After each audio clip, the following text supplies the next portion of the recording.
제1장 파병, 어려운 선택. 박정희 대통령과의 인연. 나는 박정희 대통령으로부터 베트남 전쟁에 파견될 주월한 국군 사령관 직책과 함께 전투부대 주력인 맹호사단장 직책을 부여받았다. 국군 창설 이래, 아니 우리나라 역사 이래 이처럼 대부대가 해외에 파견된 경우는 없었기에 첫 파병 부대원으로 선발된 장병들은 막중한 책임을 느끼고 영예롭게 생각하였다. 베트남 전쟁에서의 3년 9개월은 내 생애 전반에 걸쳐 가장 긴 보직에서의 근무 기록인 동시에 영광스러운 기간이었다. 박정희 대통령과 나와의 관계는 1947년부터 시작되었다. 육군사관학교 사관후보생과 박정희 중대장과의 만남이 그것이었다. 단신 월남한 나는 북한 공산집단에 대한 철저한 적대감을 가지고 있을 때여서 내 성격과 이상에 맞는 곳은 오직 육군사관학교라고 판단한 것이다. 당시 워낙 실업자가 많을 때여서 400명을 선발하는 육군사관학교 시험은 경쟁률이 무척 높았다. 그러나 월남하기 전 평남 용강군의 덕혜 국민학교에서 교편을 잡고 있었으므로 늘 책과는 가까이 접할 수 있었다. 그 탓인지 무난히 합격했다. 노란 개나리꽃이 마음껏 뽐내고 벚꽃이 막 피기 시작하는 4월 나는 일이행 열차에 몸을 실었다. 당시 일이 지금의 익산에 주둔해 있던 보병 제3년대 교육대로 사관후보생 기초훈련을 받기 위해서였다. 645기 이전에는 군사 경력자들 위주로 선발했으나 내가 들어간 5기부터는 순수 민간인이 주류를 이루었기 때문에 기초 군사훈련이 필요했었다. 3개월의 기초훈련을 마치고 무덥디 무더운 8월 초 다시 서울로 돌아와 화랑대 육군사관학교에 정식 입교하여 사관후보생이 되었다.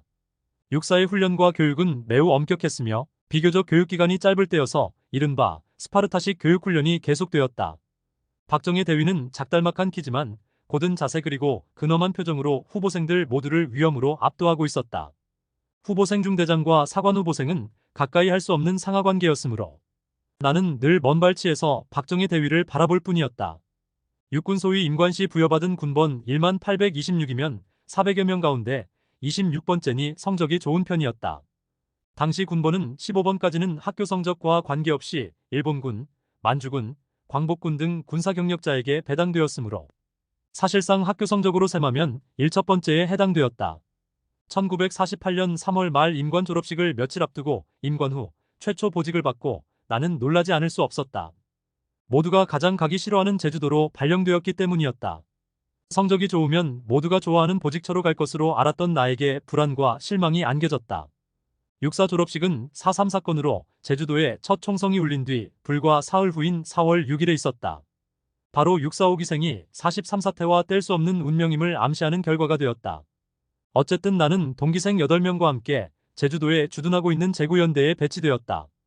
8명 모두가 제주도에 배속된 것을 몹시 불만스러워했다.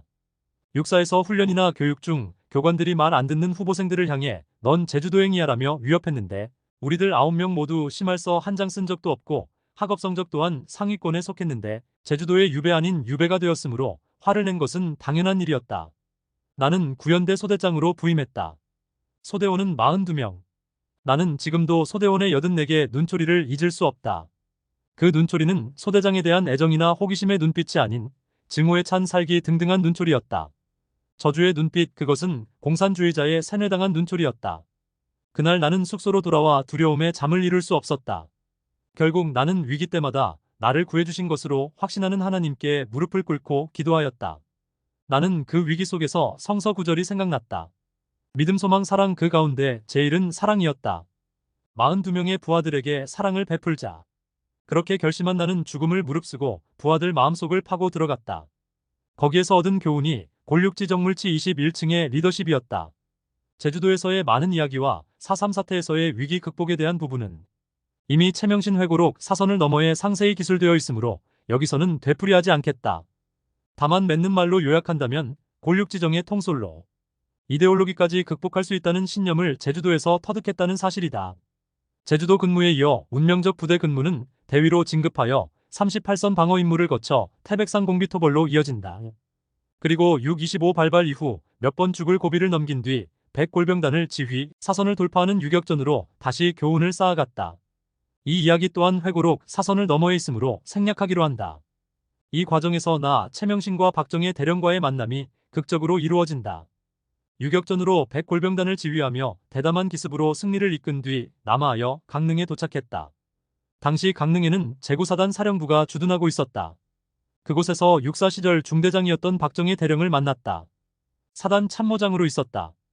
얼마나 반갑든지 나는 그를 보자 눈물을 글썽이었다.